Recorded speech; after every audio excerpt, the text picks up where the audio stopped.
Muchas gracias, pastor. Gracias, hermanos, por su acogida aquí como miembros de una iglesia mundial. Y eso es vital porque donde vayamos el mensaje es el mismo, Dios es el mismo y todos nos sentimos como hermanos. Como el pastor decía, pues en Ecuador lo conocí cuando éramos jóvenes y bellos. Yo era joven, perdón, el pastor era joven y yo era niño, muy pequeño. Y tengo muy buenos recuerdos de su querida esposa. Yo vi nacer a sus hijos, perdón, al segundo, ya el primero había nacido. Y son tantos años y a pesar del tiempo, pues el mensaje que llegó en ese momento ha seguido latente en nuestra vida.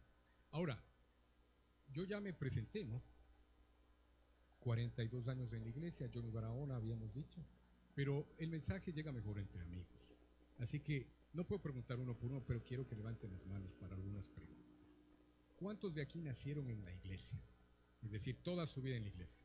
Bien, está más o menos sectorizado acá, algo por allá. ¿Cuántos tienen más o menos 40 años en la iglesia? Muy bien, más de 40. ¿Quién tiene menos de 10 años en la iglesia? Ok. ¿Y quién tiene un año en la iglesia? Nadie. ¿Dos? Bien, 2 años, un bebé ahí. Pues bien, para tener una idea general, pues para saber hacia dónde va el mensaje de esta mañana. Quiero que donde estén, inclinemos el rostro para hacer una oración. Padre nuestro, gracias porque eres bondadoso, misericordioso, Señor, porque tu pueblo unido en este día de reposo te alaba, te reconoce como el hacedor, el creador de todo. Y te damos gracias porque a través de Jesús también eres nuestro redentor. Pedimos, Padre, que tu Espíritu Santo sea el principal invitado esta mañana, para que abrir tu palabra sea eso, tu palabra la que se exprese esta mañana aquí, Padre. Permite que este mensaje de esta mañana trabaje en nuestro corazón, vivifique nuestra vida y cambie nuestro ser para parecernos cada día más a ti, Padre. Gracias por todo, en el nombre de Jesús. Amén. Bien, hermanos, el mensaje de esta mañana se titula El Retorno. Y vamos a tener la Biblia porque vamos a irla leyendo. Porque vinimos a estudiar la palabra de Dios y lo mejor para estudiar la palabra de Dios es abrir la palabra de Dios. En este país, la mayoría, eso me faltó preguntar, ¿quién no nació en este país? La mitad de la iglesia, la otra mitad sí nació. Y quizás los que no nacimos aquí, tarde o temprano siempre anhelamos volvernos de visita a nuestro país, porque el ser humano tiene una tendencia natural a volver a donde ha nacido. Y la Biblia pues presenta la historia del pueblo de Israel, que fue un pueblo sufrido, llevado, traído, errante. Siempre el pueblo de Israel tuvo ese problema. Y vamos a leer Zacarías capítulo 1, versos del 3 al 6. Para la primera parte del mensaje lo vamos a dividir en 4 partes. La primera parte dice: diles pues, así ha dicho Jehová de los ejércitos. Volveos a mí, dice Jehová de los ejércitos, y yo me volveré a vosotros, ha dicho Jehová de los ejércitos. No seáis como vuestros padres, a los cuales clamaron los primeros profetas, diciendo: así ha dicho Jehová de los ejércitos. Y dice el mensaje: volveos ahora de vuestros malos caminos y vuestras malas obras, y no atendieron ni escucharon, dice Jehová. ¿Cuál era el entorno histórico cuando Zacarías escribió este capítulo?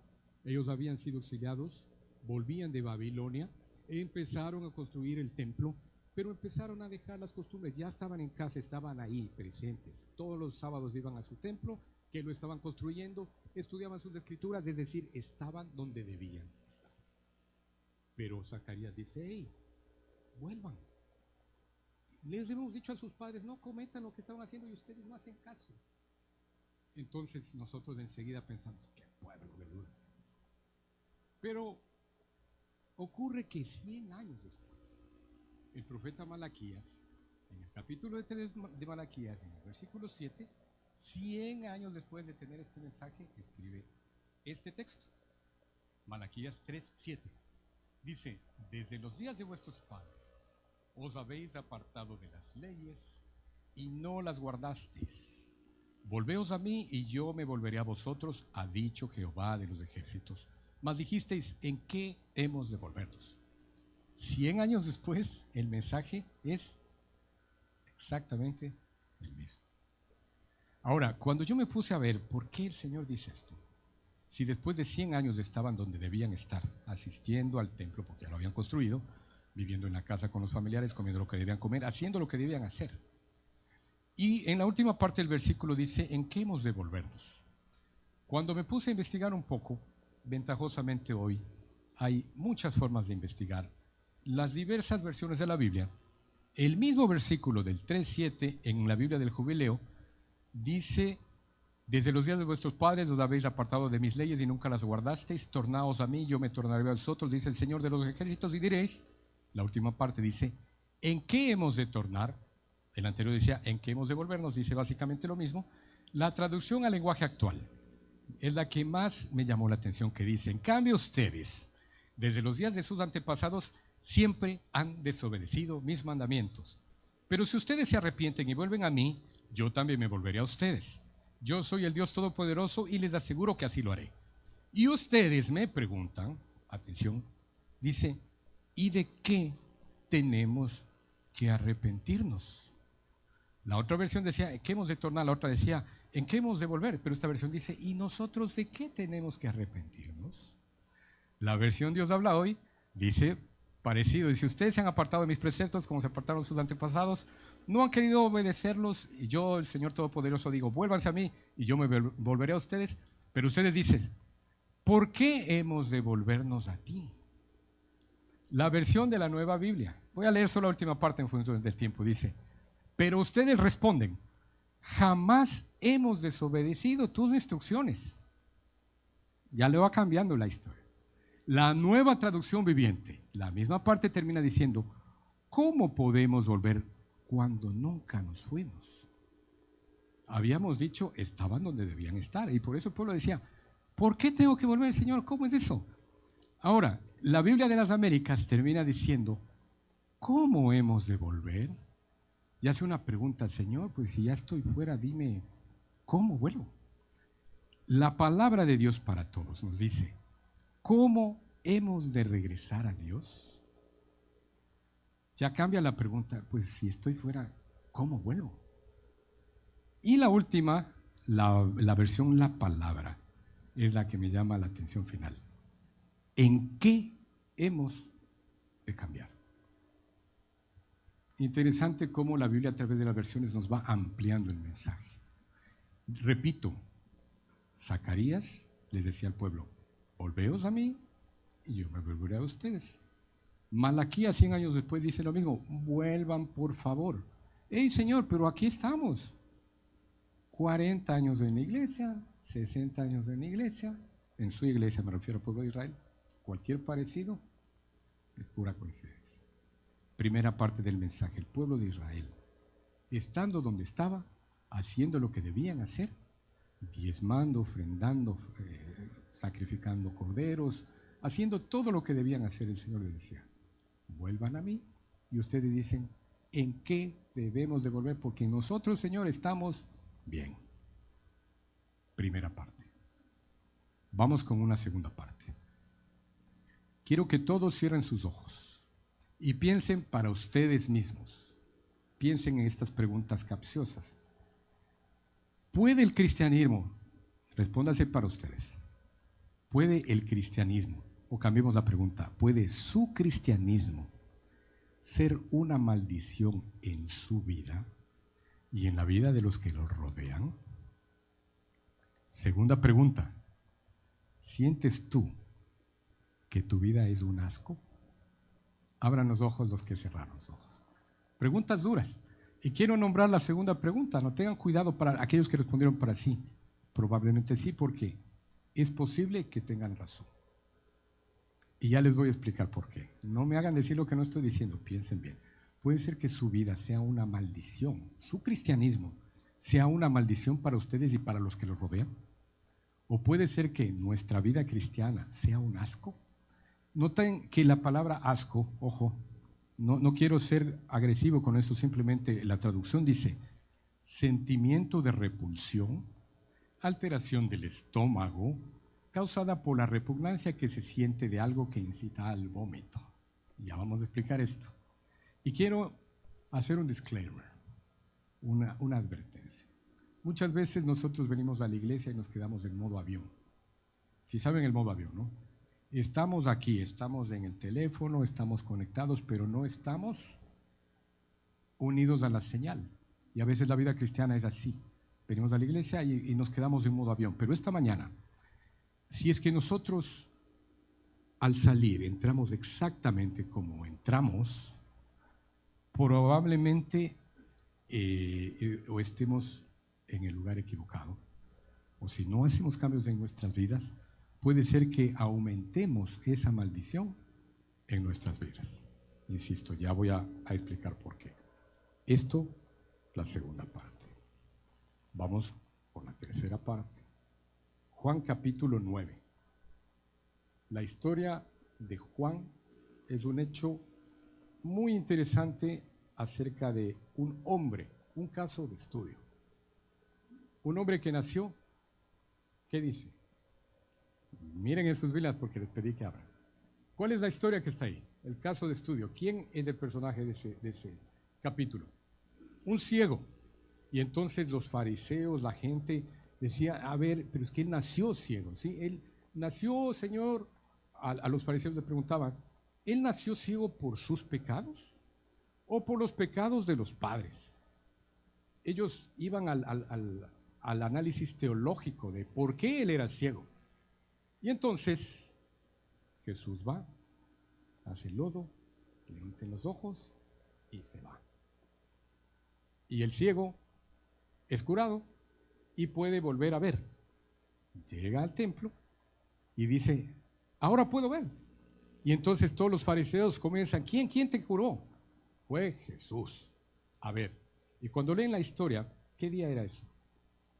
Era un sábado y entonces los fariseos decían, a ver, ¿él te curó en sábado? Sí. Entonces esto no es de Dios. Porque si es que hubiera sido de Dios, te hubiera curado ayer o te hubiera curado mañana, pero no hoy día. Porque hoy es sábado. Y entonces le llaman a los padres, aquí hay gato encerrado, esto es raro. A ver, llamen a los padres. Los padres van asustados, ¿sí? ¿Qué pasó? ¿Él es tu hijo? Sí. ¿Él es ciego de nacimiento? Sí. ¿Y cómo es que ve? No sé, pregúntenle a él porque él ya tiene edad. Y entonces van nuevamente donde la ver, pero ¿es pecador o no es pecador? Y él contesta una frase que no tiene forma de rebatir los fariseos. Y le dice, si es pecador o no, no lo sé, pero una cosa sí sé, que habiendo sido ciego, ahora puedo ver. Comienza con su testimonio. No me interesa lo que ustedes piensen. Ahora yo doy testimonio de que yo era ciego, pero Él me cambió. Él me curó. Y no me interesa lo que los demás piensen. Yo doy testimonio de eso. Y como no hubo contestación posible de parte de los fariseos, lo sacan. Entonces, viene la parte interesante. En el capítulo 9, el verso 34, el 35, abran sus Biblias. Y dice una parte interesante que es la ceguera espiritual. Versículo 35 dice, oyó Jesús que le había expulsado y hallándole le dijo, ¿crees tú en el Hijo de Dios? Verso 36, respondió y le dijo, ¿quién es el Señor para que cree en él? Le dijo Jesús, el 37, pues le has visto y el que habla contigo, él es. Y él le dijo, creo Señor, y le adoró. Versículo 38, le dijo Jesús, para juicio he venido yo a este mundo, para que los que no ven vean, y para los que ven sean cegados. Versículo 40, entonces, algunos fariseos que estaban con él, al oír esto le dijeron, ¿acaso nosotros somos también ciegos? Y el 41 les dice, Jesús le respondió, si fuerais ciegos, no tendríais pecado. Mas ahora porque decís, vemos, vuestro pecado permanece. Y entonces el tema de esta mañana se basa en ese versículo. Si ustedes dijeran, no vemos, ¿qué decía? No tendrías pecado. Mas ahora que ustedes dicen, sí vemos, vuestro pecado permanece. Ahora, es interesante que con este texto se define algo importante. No es algo, el pecado no es algo externo, algo que está allá ahí lejos de nosotros. Más bien la Biblia presenta a través de toda la historia las formas del pecado, cómo nosotros estando en pecado vivimos. Y entonces se expresa como desobediencia, rebeldía, obstinación, transgresión. o el principal ideal es el separarse del camino del bien. Cuando nosotros pecamos, dejamos de ir hacia Jesús, nos estamos yendo hacia cualquier lado menos hacia Jesús. Y la última parte de esto que me invitó a pensar cuando leía esto es que para Dios todos los pecados son iguales. ¿Están seguros de eso? Para Dios todos los pecados son iguales. Pues eso era un concepto que yo le tenía desde hace años. Todos los pecados para Dios son iguales. Y quizá para Dios es lo mismo asesinar que mentir. ¿Es lo mismo robar que desear a la mujer de su prójimo? ¿Es lo mismo? Pues no, no es tan así. Vamos con un ejemplo. Pensemos que un juez tiene a cargo al mayor asesino de la historia que puede ser Adolf Hitler. Y vamos a suponer que está mi hija María Paz, se las presento, la niña más hermosa, más inteligente, mi hija. Pero como toda niña pelea con su hermano y no le presta sus cosas. Entonces eso hace que le lleve al mismo juez que va con Adolf Hitler. Y entonces resulta que dice, ok, al asesino cadena perpetua porque aquí no está permitida la pena de muerte. Y luego va María Paz, donde el mismo juez no le prestaste a tu hermano, sí, cadena perpetua. ¿Qué creen que pensaría mi esposa del juez? Un juez injusto. Algo pasa aquí. Y a veces nosotros pensamos que Dios no tiene proporcionalidad, que es lo mismo 1 que 1.000.000. Pero la Biblia tiene un montón de ejemplos de esto. Deuteronomio 25:2, por ejemplo, nos dice, y si el delincuente mereciere ser azotado, entonces el juez le hará echar en tierra y le hará azotar en su presencia, según su delito será el número de azotes. Esto era orden de Dios a Moisés para el pueblo de Israel. Según el delito será el número de azotes. Primera de Juan capítulo 5 versos 16 y 17, vayan viendo en sus Biblias porque puede ser que me equivoque. Nos dice, si alguno viere a su hermano cometer pecado que no sea de muerte, pedirá y Dios le dará vida. Esto es para los pecados que no sean de muerte. Hay pecado de muerte por el cual yo digo que no se pida. Toda justicia es pecado, pero hay pecado no de muerte. Es decir, hay una diferenciación entre el pecado de muerte y el pecado que no es de muerte. Y el más claro está en Juan 19:10, quizá desde el 18, que es la historia de Jesús cuando es llevado delante de Pilato, desde el 18, y dice, llevaron a Jesús a la casa de Caifás, al pretorio, era de mañana y ellos no entraron en el pretorio para no contaminarse y así poder comer la Pascua. Ya explico por qué, estamos en la parte 3. Jesús llevado a un juicio a la madrugada, Pilatos le despiertan, él sale así limpiándose los ojos. ¿Qué pasó? A un juicio. ¿De quién? De Jesús. ¿Cuál Jesús? El nazareno, aquel que anda haciendo milagros. Ah, sí, he escuchado de él. Pero es buena gente, yo he escuchado que es sana gente, que da de comer a 5,000 personas. Me enteré, es todo el parafraseo. Pero ¿cuál es el problema? Le acusan los fariseos. ¿Y de qué? Ellos le acusan de sedición. ¿Ha hablado mal contra Roma? No. ¿Ha dejado de dar impuestos? No. Es más, sacó un pescado, de un pescado sacó una moneda y la dio. ¿Y entonces de qué le acusan? Bueno, hablemos con él.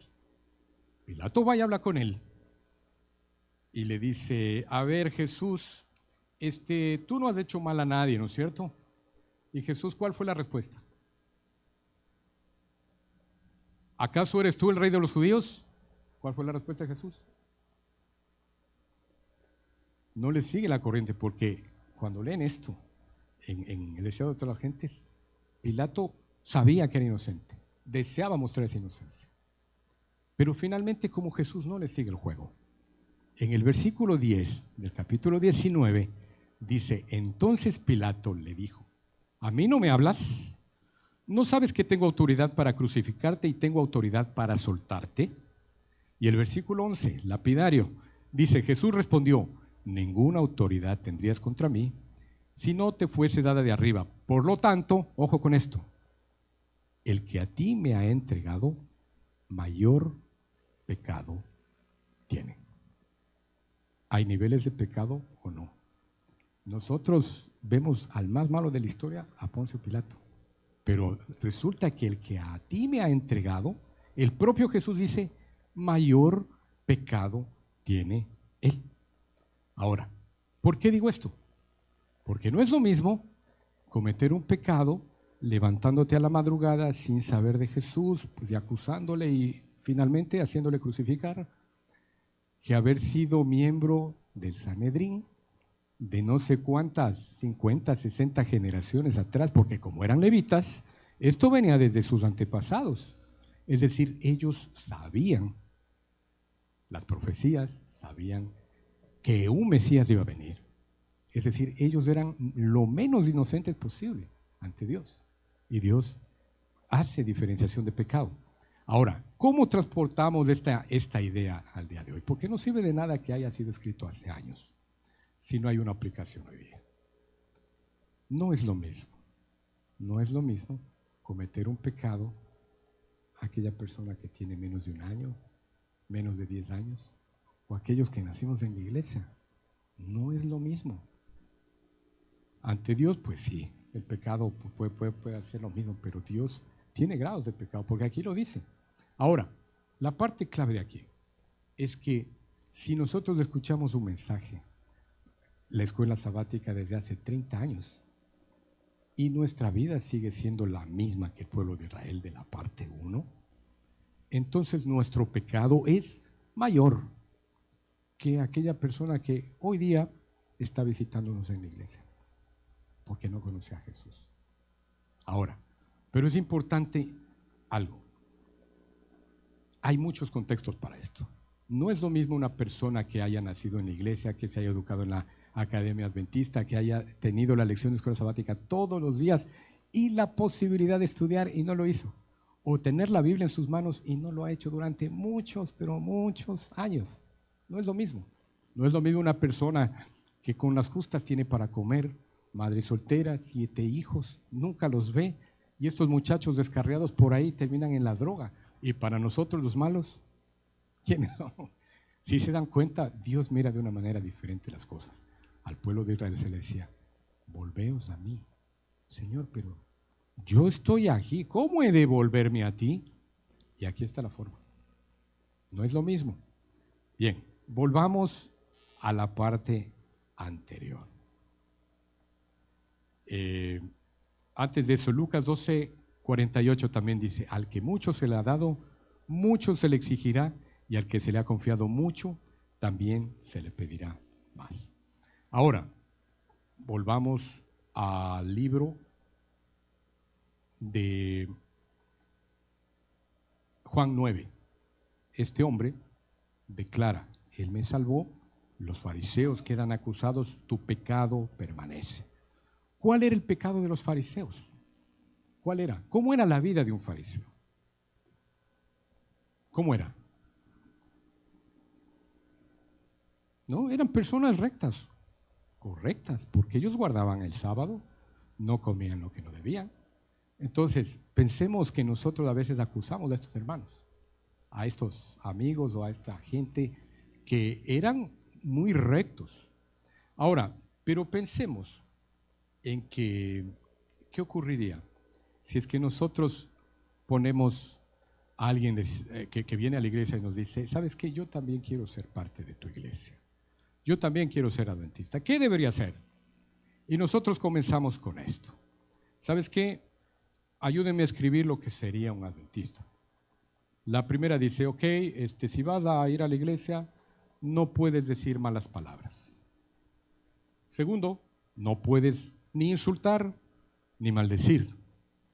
Tienes que tener todos los días la lectura de un capítulo de la Biblia. Si es el más largo, es mejor para ti. Tienes que orar por lo menos 3 veces al día, fuera de las comidas. Aparte de eso, por favor, y mientras las oraciones sean más profundas, pues más cerca va a estar el Señor. Tienes que estudiar la escuela sabática todos los días. Tienes que asistir a todas las reuniones de oración, los miércoles, viernes, sábados, semanas de familia, mayordomía, semana de la mujer, todos los JA en las tardes.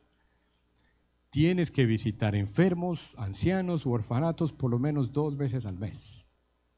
No debes ver TV ni escuchar música no adecuada el sábado. No debes cocinar el sábado, sobre todo si es algo que te gusta, porque eso sería hacer tu voluntad. No puedes escuchar música secular. ¿Cuál? La que te gusta. Esa no puedes. Correcto. De todo lo que ganes tienes que entregar el 10% a la iglesia sin contar ofrendas, que se recomienda sea el 3% mínimo para que tenga sentido. Correcto. No puedes nunca más bailar. Nada. Con nadie. En ningún lugar. Es más, si puedes evitar mover el pie, evítalo. No puedes comer cerdo, camarones, avestruz, cangrejos, langostinos, ni nada de lo que Levítico 11 dice, incluyendo los murciélagos. Sería mejor para los que se confunden poner imágenes en la refrigeradora y comparar. Correcto. Si quieren ir un paso más allá, lo mejor sería no comer carne.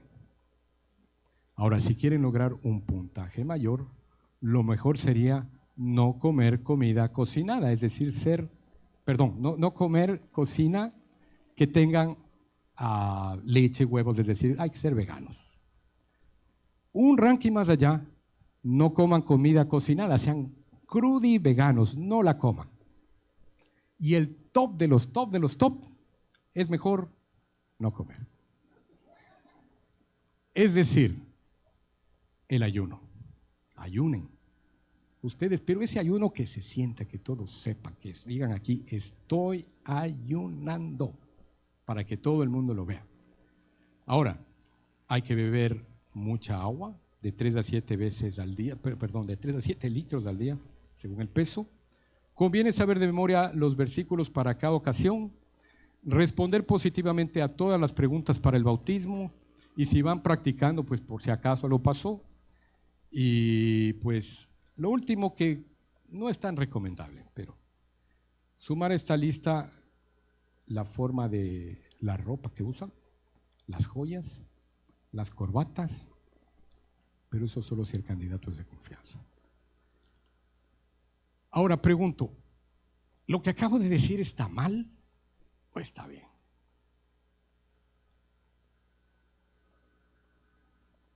Les invito a pensar, es confuso, ¿está mal o está bien? Ahora me pongo en el lugar de los fariseos. O sea, lo que los fariseos pensaban, el guardar la ley, el ser estrictos, el comer lo saludable, ¿era malo en sí mismo? Ahora, ellos conocían, sabían, pero hay una falla en eso, una sola falla, en todo lo que leemos. La falla es Jesús. Bienvenida y introduction, director del programa. A lo largo de la historia. Gracias. Es importante notar que a veces nuestra vida sin Jesús se torna así. Culpables, más culpables que Pilato. Más culpables que eso. ¿Y por qué? Porque Jesús no está presente. Volveos a mí y yo me volveré a ustedes. Pero Señor, aquí estamos. No nos hemos ido. Yo vengo a la iglesia todos los sábados. Canto en el conjunto. ¿Qué, Señor? ¿Cómo me piden que me vaya? Ok, que regrese. Si aquí estoy. ¿Cómo hemos de volvernos a ti? Ahora, este es un ejemplo del cristianismo que nosotros, muchos de nosotros, hemos llevado por años. Un cristianismo que nunca transformará nuestra vida y se torna en algo legalista, en algo que pues es modo avión, navegando pero sin estar conectado a la red. Ahora, Quizá muchos de nosotros tal vez ya estamos pensando, ¿no? Viendo a aquel hermano que es así. Otros probablemente nos quedemos así, están pensando así de mí, probablemente. Pero ¿será esto un poco exagerado? El decir que el llevar esta vida cristiana se torna en algo difícil, en una carga, o llamémoslo una maldición. Y viene la primera pregunta. ¿Qué dice Elena de White? Deseado de todas las gentes, página 181, nos dice: muchos piensan que son cristianos simplemente porque aceptan ciertos dogmas teológicos, pero no han hecho penetrar la verdad en la vida práctica. Somos cristianos, pero no vivimos como tal. Sabemos que Jesús está ahí, pero Jesús se queda en la casa. No han creído ni han amado, por tanto no han recibido el poder y la gracia que vienen a través de la santificación de la verdad. El conocer esta verdad, el vivir esta verdad, produce en nuestra vida una santificación. Los hombres pueden profesar creer la verdad, pero si eso no los hace sinceros, bondadosos, pacientes, tolerantes e inclinados hacia lo celestial, es una maldición para sus poseedores. Y por la influencia de ellos es una maldición para el mundo. Página 181 del Deseado de todas las gentes. No se enojen conmigo, yo no lo estoy diciendo, estoy leyendo lo que dice ahí. Si nuestra vida, al conocer a Jesús, no genera un cambio, si yo sigo siendo el mismo que cuando entré, si no soy un hombre bondadoso, no tengo aquel don de ser bueno, amable, nuestra vida puede tornarse una maldición para nosotros, ese cristianismo, perdón, y para todos los que nos rodean. Una vida, una verdad mal vivida, mal entendida, una verdad sin Jesús puede terminar siendo una maldición para el cristiano y la vida de quienes lo rodean. Y entonces aquí nos invita a pensar, ¿qué clase de religión es la que estoy viviendo yo hoy día aquí? ¿Qué clase de vida es la que tengo todos los días? Mateo 23:15 nos dice: ay de vosotros, escribas y fariseos hipócritas, porque recorréis el mar para ser un prosélito y de hecho lo hacéis 2 veces más hijo del infierno que vosotros. Los judíos eran muy buenos para hacer obra misionera. De hecho son. Yo he hablado con judíos y te incitan a que asistas a su iglesia, a que vayas a su templo y que participes de sus enseñanzas. Pero el Señor Jesús decía: una vez atraviesa cielos, tierra, mar, y cuando tú los recibes, ellos vienen a tu congregación, los haces 2 veces más hijos del infierno que lo que eres tú. Qué duras palabras. ¿Pero por qué? Porque una vida vivida de forma recta sin Jesús se torna en una maldición. Porque la tendencia del ser humano es de continuo al mal. Ahora, mencionamos la palabra santificación. A veces es una palabra que es demasiado teórica. Santificación. Pero Elena de White dice: el ideal del cristiano es la semejanza con Cristo. Ahora, el concepto de santificación es tan simple como esto. Jesús pregunta: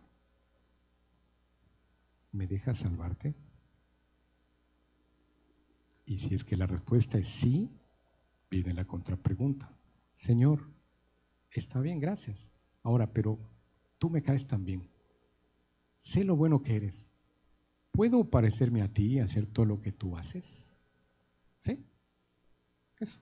Ese es el plan de salvación en concreto. Justificación, santificación. Es así de sencillo. Justificación y santificación. Ahora, si no es así, si no llegamos a conocer a Jesús, poco podemos transformarlo. Hay un amigo, un viejo amigo de hace muchos años, que estaba casualmente aquí en Orlando. Y él dijo: yo decidí ser un cristiano a tiempo completo. Y cuando salga no voy a dejar a Jesús en mi casa. Así que él salía con Jesús en su auto, iba manejando y le veían conversando solitos, antes que eran los teléfonos. Conversando y decía: la gente me ve, ¿y qué haces? Conversando con Jesús que está aquí al lado mío. Él me contó que un día lo invitó a Taco Bell a almorzar y pidió 2 tacos, uno para él y otro para Jesús. Le dejó su taco ahí, él empezó a comer, conversaba, y como Jesús no quiso, se comió el otro. Y solo le decían, ¿estás loco? Decían, no, pero es que así debe ser la vida con Jesús. Porque hoy en la mañana leí un versículo que decía que Él estará conmigo en todo momento. Si Jesús no es el centro de nuestra vida, la vida cristiana, tal como la leímos, puede tornarse en una maldición. Y nuestra vida puede ser una vida repugnante. Palabra difícil. Esto habíamos dicho al principio. ¿Será que nuestra vida es un asco? ¿Y por qué digo esto? ¿Qué dice Apocalipsis 3:16? El 15 dice, yo estoy a la puerta y llamo, si alguno oye mi voz y abre, pues entraré a él. El 16 dice, pero por cuanto eres tibio y no frío ni caliente, ¿qué dice? Te vomitaré de mi boca. Porque tú dices que yo soy rico y me he enriquecido y de ninguna cosa tengo necesidad, y no sabes que eres un desventurado, miserable, pobre, ciego y desnudo. El versículo 18 dice, por tanto, te aconsejo que de mí compres oro refinado en fuego para que seas rico, y vestiduras blancas para vestirte, y que no se descubra la vergüenza de tu desnudez. Unge tus ojos con colirio para que veas, yo reprendo y castigo a los que amo. Sé pues celoso y arrepiéntete. Jesús te dice, te amo, pero me das náuseas.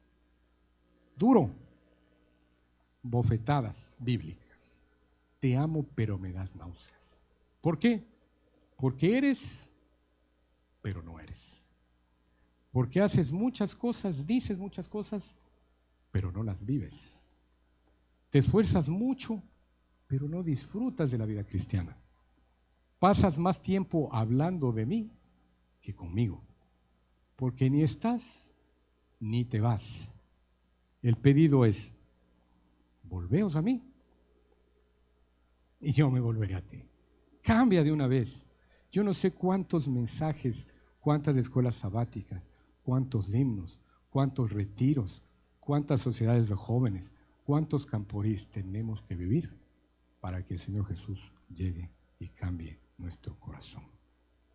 El mensaje de esta mañana, un poco confuso, un poco disperso, se centra en esto.